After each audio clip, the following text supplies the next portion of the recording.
Welcome to the Across the Bar podcast, where we talk about why today's headlines are important for your success at work. My name is Peter Raybar. I'm your first call on legal issues. Laura Brownstein, I'm your first call on comms and content. And why did you start laughing when you were introducing yourself? I don't know, I'm a funny guy. I don't know. Were you thinking about something funny? I'm just thinking about how funny I am. I don't know. Do you crack yourself up that way a lot? Well, when you're employed solo, yeah, you do. I also am one of those people who laughs at my own jokes. So, warning. Oh. Well, that's just good taste, right? Yeah, well, I don't know. But also, you're a dad, and that's you make a dad joke, you laugh at it.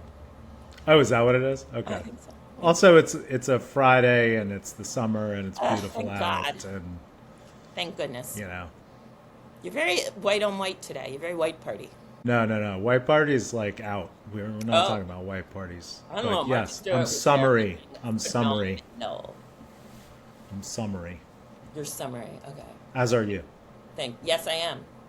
Yeah. It's very sherbety, isn't it? Doesn't make you Yeah, feel like it is. sherbet? Yeah, it's sherbet. Okay, we've got lots of juicy topics today.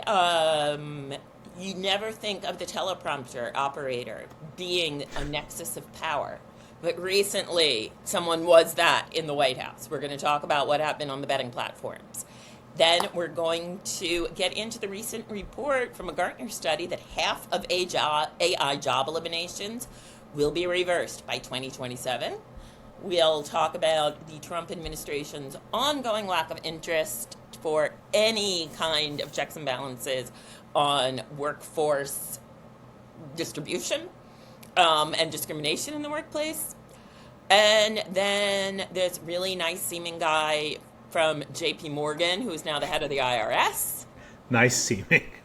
And corporate retreats. Love them, hate them, all the goods and the bads. I'm a big fan of them. Are you a big fan in general? I knew you would say that. Yeah.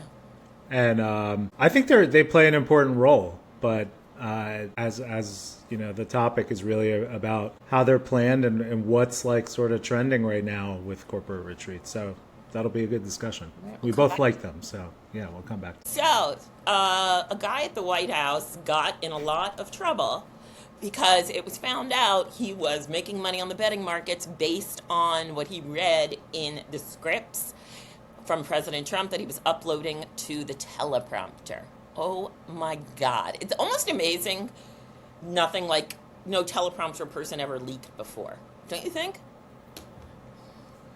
How high a security clearance does one need to operate a teleprompter? I never thought about it before. Well, it is. There's so many amazing things about it. So, okay, that's one. But, another would be a guy in the White House got in trouble, and this is the one who got in trouble of all the guys. This is the guy in the that's White getting House. in trouble. Yeah. Exactly. I almost feel bad for this guy. He's surrounded Gabriel Perez, who's been a technical assistant to the president since 2016, working the teleprompter, has been alleged to have traded on Kalshi, specifically on bets that were about the words that the president would utter during his speeches. And, this poor guy. How could that guy not have an excuse? I thought the message from the top was to just raid and make money however possible. I would love. Yeah, unfortunately, there's a criminal element here. But if this were a civil case, hello, there is a reflecting pool that is full of mold and a big hole where the East Wing used to be. So I'm the fuck up. Yeah, you'd think the defense would be like, so my boss just got a $400 million plane that he's just taking home with him. And I made $100,000 on a Kalshi site, and you're up my ass about this stuff? The real defense should be the fact that it was recently uncovered that the White House is monetizing access to the president's Truth Social tweets. Or Truth Social is monetizing it. I'm not sure which one. Either way, Trump is monetizing early access to his Truth Social, which would give a company, a big lead, a big advantage to have that, and it's being given out at the low discount rate of $100,000, I believe. Yeah, it's crazy. It's crazy. I mean, the teleprompter story is crazy because insider trading is obviously bad. We've talked about this in relation to the predictive markets and like companies needing to have policies, employees needing to be careful. So all of those lessons come into what happened in the White House. And it's funny, but it's also not funny that government officials are doing this. The Truth Social, early access payments, I mean, this is gross. And, companies are now wrangling, banks and hedge funds and other trading platforms are wrangling over the issues over whether to do this because, some firms are saying we have a fiduciary responsibility to our investors to have the fastest access possible to information. And companies spend money, Right. Laying cables and putting their offices closest to like sources of So information. another 100K actually isn't that big a deal. Yeah. How Now, much is but- Bloomberg terminal? No, but this is just like blatant insider trading, right? By seems like it. And so companies are worried, well, maybe this administration won't go after us, but will the next administration look at what we've done and say it was illegal? Very possible. Yep. Should we be doing this? All the experts are saying if you're a regulated firm, there's no way you should be doing this. No way. And I tend to agree with it. It shouldn't be offered. And But what is the blocker going to be? Is it going to be the stock exchange? Like, who is going to say, well, in this environment, nobody. Nobody, but, right? But, this is really companies making decisions based on their own internal, regulations and Well, practices. if a company is incorporated in Delaware, could the good people of Delaware push back at this? Yeah, the state attorney generals can. I mean, I doubt anyone on the federal level will, so let's put that to the I side. love a good But state AG. companies are, I think the number one concern from them right now is, well, if we did this, what would the state attorney generals do? The states have securities laws that would apply. So Good so point. that's a real concern. But also, to the extent that you have standards and practices, you have to make sure you're following them. And 2 years from now, there may be a new administration and a new party. And with the recent Supreme Court decisions, a lot of administrative agencies are going to turn over right away. So Good point. so be careful, chasing the quick buck, not always a good idea, That's a good point. so like for firms like this, but Think about it. yeah, you got to think about it for sure. And state It is a AG, dilemma. This looks juicy. Get in. And by the way, I mean, it is so on brand for this president to put people in sticky situations for their own benefit. And I think if you look at anyone who's entered those situations, they pretty It's like much he's have been laying screwed. Sticky traps for all of these people. Yeah. When they get caught in his web, they're stuck. Yeah, they all get screwed. Yep. And his All bank right. account is fine. So Talking about people getting screwed. Uh-oh. The EEOC voted 2-1 to eliminate long-standing reporting requirements around workplace populations and discriminations. EEOC stands for what again? Equal Employment Opportunity Commission. So this is the federal So they're agency. not really focused on the equal employment thing anymore, it doesn't seem. Well, that's one interpretation of it. They would differ. The chairperson would differ, but here they've voted. Workforce demographic reporting, if it ends, you measure what matters to you. Someone said that, and Yeah. that's showing this doesn't matter. So look, I mean, these reports, they're called the EEO1 reports, and there's some other reports. They basically provide a snapshot of demographic information for a company. And they say, here's how many men we have employed, women, Disabled, veterans, it's all those questions you fill out at the end of the LinkedIn application if you've been applied for a job online. Yeah, and then it That'll go goes up. by, nationality, gender, race, etc. And basically, it's a snapshot being provided to the government, and it's done on an annual basis. And they then go and, sometimes they look at it to see what's going on. It could be used as a basis for an enforcement investigation. It could be used as evidence in another matter. But Companies also of overall statistics in terms of what groups are being more or less represented in the workforce. Right. And so the responsible companies, now companies have complained about these reports forever. But now you would think with AI and all that stuff, it would be very easy to Very easy. compile and not as labor intensive and cost intensive. But what companies, the responsible companies, would do is look at these reports and say, here's like what we need to do better. You know, here's where we can like focus some recruiting. And it doesn't, not to set quotas or anything like that. It's just like, you know, to set goals and to give a snapshot. It also gives the public a snapshot. This data is then used by organizations to say, here's how many women are in the executive ranks in the U.S. or whatever. What matters. If they have if they have stopped measuring workforce demographics, we are showing we don't care what they are anymore.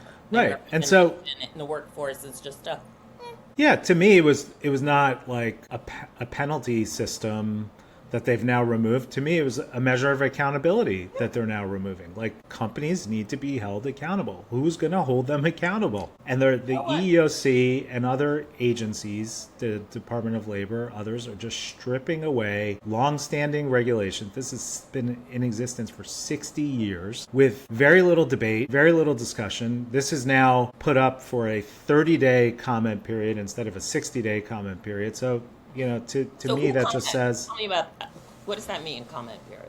Well, it's for the public to say, we're in favor of this or not. You should scrap it or you shouldn't, or maybe you should replace it with this or whatever. So if someone thinks this is bad, what should they do? Go to the EEOC website and submit your comments on it. Ooh, I'm going to do that. I don't think they'll care, but they'll be there. Yeah. And you'll get yourself a place in the Federal Register. But the EEOC claims that this data was used to actually encourage discriminatory hiring practices against the white men. Against the white man. Sorry. So, yeah. All right. Doesn't really. The numbers don't support that argument. The numbers don't really add up. Yeah. Okay. Another nice guy, Frank Bisignano. I'm not saying that right. Do you know how to say his name? Yeah, I think that's right. Bisignano, who's now. Okay. Yeah. When he worked at J.P. Morgan, he instituted many practices to allegedly to spy on colleagues and kind of be aware of their comings and goings and doings. And now he's head of the IRS, which is concerning. Unless you're the Trump family, who still has a complete immunity agreement in perpetuity with the IRS. But I digress. Ooh, that rhymed. Okay. So could that alleged surveillance have been part of his job as a senior person at JP Morgan? No, CSOs, CISOs are always looking for leaks and stuff. Yeah, I mean, that was not his job. When he was there, he was the COO. And JP Morgan was, 2 jobs ago for him. Most recently, he was the CEO of Fiserv, which is another financial services business. And there are a lot of allegations regarding his conduct there, including there's a number of shareholder lawsuits about him misleading shareholders and then dumping his stock, and then the stock tanking after he left, and the next CEO revealed, what was actually going on. So there's a lot of clouds around this person who's now the head of the IRS. But this story, which was in the Wall Street Journal, alleges that when he was at JP Morgan, he was in essentially a succession race to succeed Jamie Dimon, who's still there, by the way, but against a couple of other colleagues. And that while he was there, he used JP Morgan's security staff to spy on his colleagues. He, of course, denies everything. But he left under questionable circumstances, and I would say the level of detail that you'd see in this article is looks like there's not just rumor and conjecture. Evidence. Yeah, and really raises the question of like the type of people we have, or the type of person we have in a very important role, the head of IRS. It's also funny to me. The worst guy that's head of an agency at this point. Who is the worst guy? Yeah, Oh, I mean, man. I think it's still got to be the current head of, what's his name? The one that did the mortgage thing, that's the current head of... Bill Pulte? Yes, I think he must be the worst. What do you think? He's pretty bad. Yeah, I mean, I have so many I could name here in response to this, but Pulte's pretty bad. I would say I really don't like Actually, Besant either. I think me Besant is neither. not a And nice person. the fact that HHS is telling people, on sunblock makes me irate. So never Oh, mind. Kennedy, yeah, Yeah. so many options. Oh, also, Uh, kids dying of measles at right, a record rate. and FYI. There was a story about that this week too. lettuce issues, Lettuce issues. lettuce issues. Remember, people, So local farm stands, safe lettuce. yeah. So, I mean, it's interesting with this story, using corporate tools to surveil your other employees. I think in today's tech environment, this would not be possible, frankly. I think in a bank that's like a highly regulated institution, there's probably alarms that exist for all of these things that he did or allegedly Who knows did at to, that level of these places what kind of permissions they have? We don't actually know yeah. that. And so the real lesson is for people listening is you should have protocols in place. I mean, most companies do, so this is probably a useless instruction. But to the extent you don't, like, no one should be able to access another person's email or other sensitive information without at least two approvals, right? Like, two people need to look at that and sign off at it on it. Which would prevent a situation like this, right? Like looking at their emails, looking at their expense reports, looking at their chat transcripts or whatever. I mean, all these things are retained at banks. And so to give someone access to that with really no sign off, it would be irresponsible. And I think in today's environment, that really doesn't happen in major companies now. Okay. Smaller companies, it's very possible it does. And, to the extent Private you're companies, especially, yeah. who knows what goes on? Yeah, it should just not be allowed without at least two people signing off on it, frankly. Good point. Like two Yeah. keys for the bomb. Yeah, two keys, right? Two keys, the nuclear suitcase, the whole Exactly. situation. Yeah. In Mission Impossible, they're always, a two key situation, I feel like, Right, frequently. right. Um, Tom Cruise. I saw Tom Cruise in person, at the World Cup final. oh, yeah. People love Tom Cruise now. It's so amazing. I think people love him, though, like the way they love a Muppet. No? Like, Well, Elmo got a lot of shit during the Knicks series, right? So yes. he's That's not a true. Muppet. He's Sesame Street, but I think you're talking about the same thing. Yeah. But Character. People look at him as like, what a wacky character. Okay. You want to jump yeah, out of a plane for my amusement? Okay. yeah, Yeah. And also, just his physical development is fascinating. That, like, what he lets age and what he doesn't let age. yeah. I mean, but it's also funny. Like people just don't even care about the Scientology stuff, and it just doesn't even come up. You say Tom Cruise, people are like Top Gun, whatever, Mission But it Impossible, does with others still. America, Yeah. Yeah. fruitcake, the He's got fruitcake good he sends marketing. out Coconut for the cake. holidays. I do like a coconut cake. Yeah. Anyway, All right. corporate retreats, they can be so painful or they can be so great. I have been on many, many corporate retreats. The worst was for a nonprofit I was working for, Whoa. where we had shared bathrooms and Oh. stayed in like a dorm situation that was like cinder block and again shared bathrooms, and Were there like bunk beds? it wasn't quite that bad, but it was, some people did share rooms, I think. Um, and there was just an excessive amount of deep feelings. That was Too not much sharing? that Even one was even not for my you? case. But Even for you? yes. And then there was another one. I've gone on ones though that like you really do connect with peers or leaders or younger team members and come away with like a better understanding of your teammates and new ideas. Like that, they can be wonderful. Have you gone on good retreats? I have. I've gone on good ones and I've gone on bad ones. What's your worst one? Their bathrooms? No, honestly I wouldn't even go if that was the requirement. I mean, one time I was asked to one of my early day like business trips. My colleague asked if like, or my boss asked like, if you wanted to share a hotel room, and I was like, "Are you nuts?" I was like, "I'm not going." I've done that for Hearst, I will say. I was like, I'm My not going. my friend Leslie Yazel and I, in order for us both to be able to go to the DNC and the RNC, where we were activating for Cosmo in various spaces, we shared a bed, and Yikes. it wasn't great. But Um, report on democracy for Hearst. well, the real Well, issue these days, then the focus of the piece that triggered this yes, discussion sorry. is like, given the changes in, or the alleged changes in drinking habits and all this stuff that's going on with the younger generations, what should corporate retreats be like? I mean, typically in the More, past, yeah. they've been like some sort of activity, bunch of like time in a conference room, and then a lot of drinking at night, right? And now people Now don't want they to do need that. people need activities because Hmm. they cannot engage easily with no prompts and no hooks or Right. things making it smoother. So also activities where somebody is not going to excel because of a personal interest is big now. So one of the articles Peter and I read was talking about how childhood games like sack jumping or like holding an egg on a spoon or something, Yeah. um, finger painting, like are silly and fun, and no one feels like, oh, I'm not as good a golfer. I don't look as good.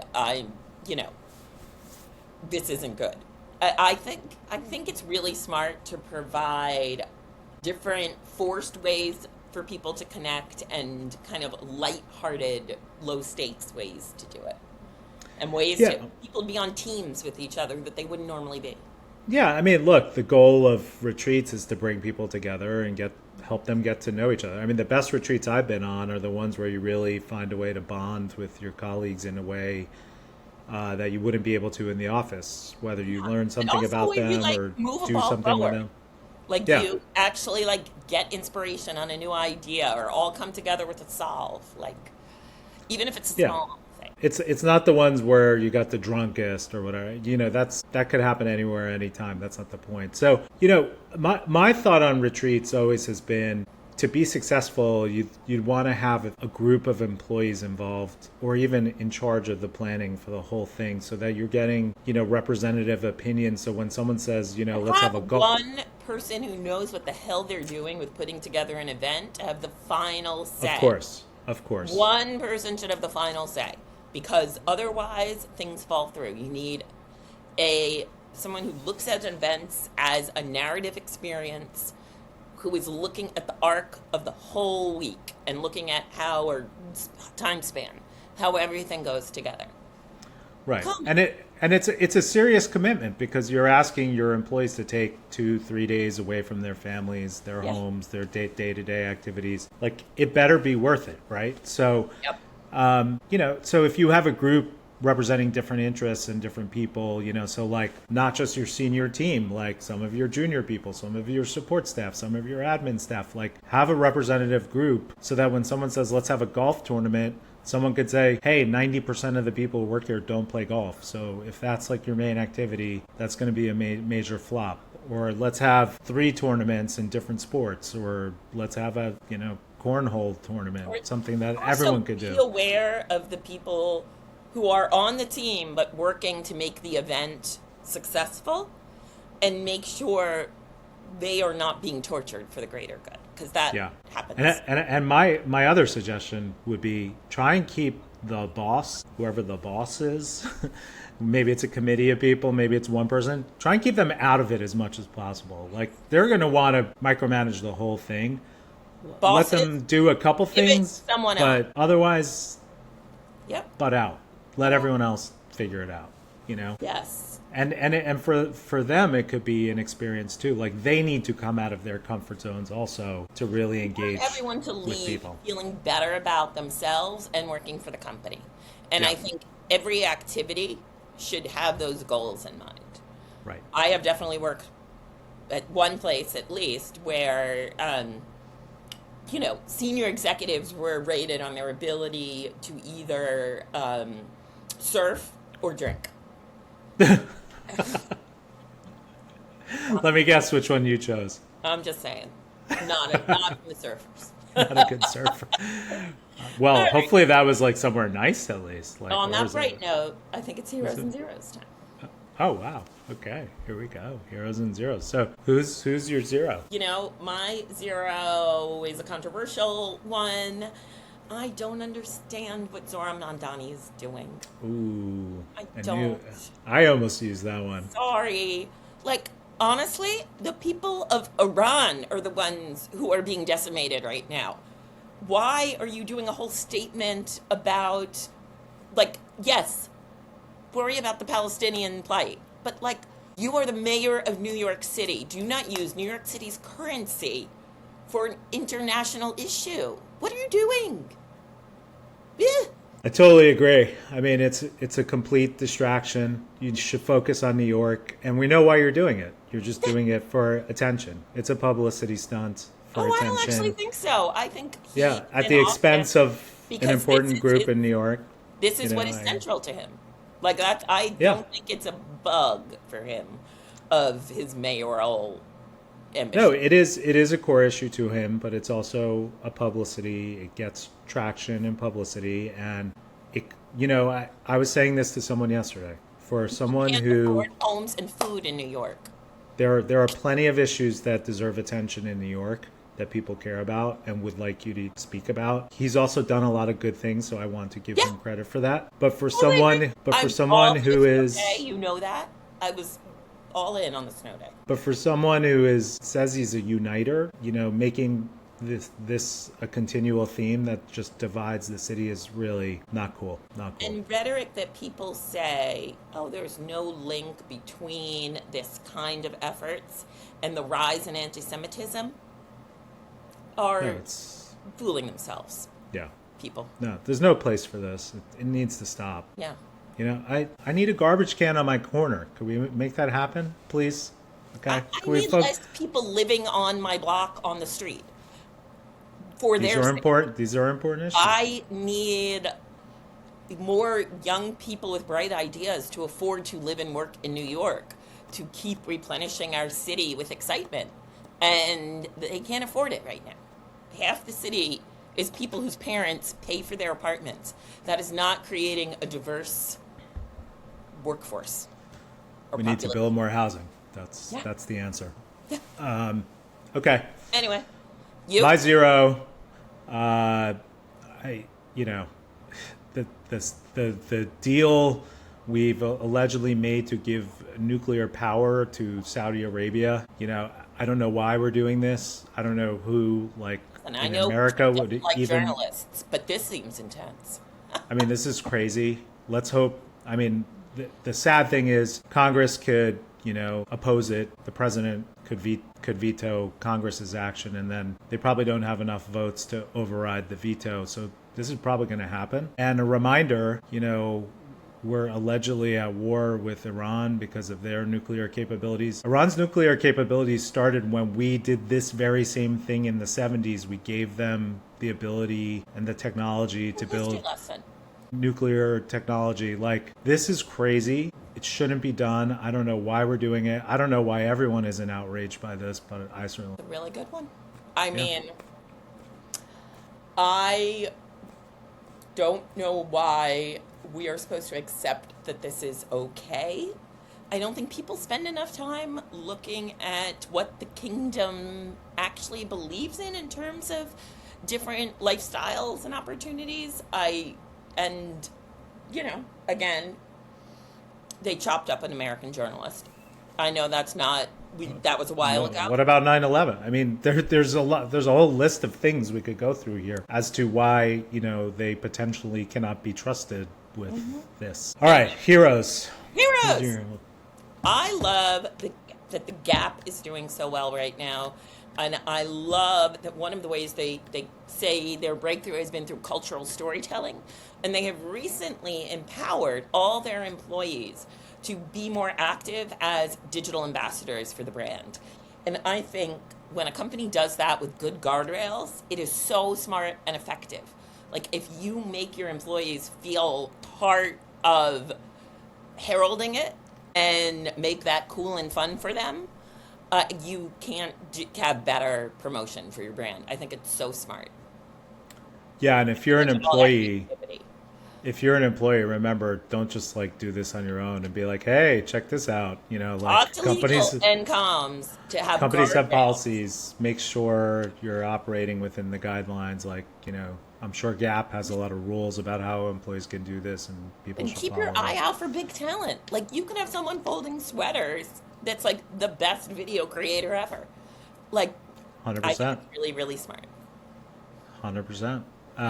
Great. My hero, you know, I told you last week I was sad the World Cup was ending. It is now ended. Spain beat Argentina to win the World Cup. Your hero Trump And for wanting to stay on that podium for so long.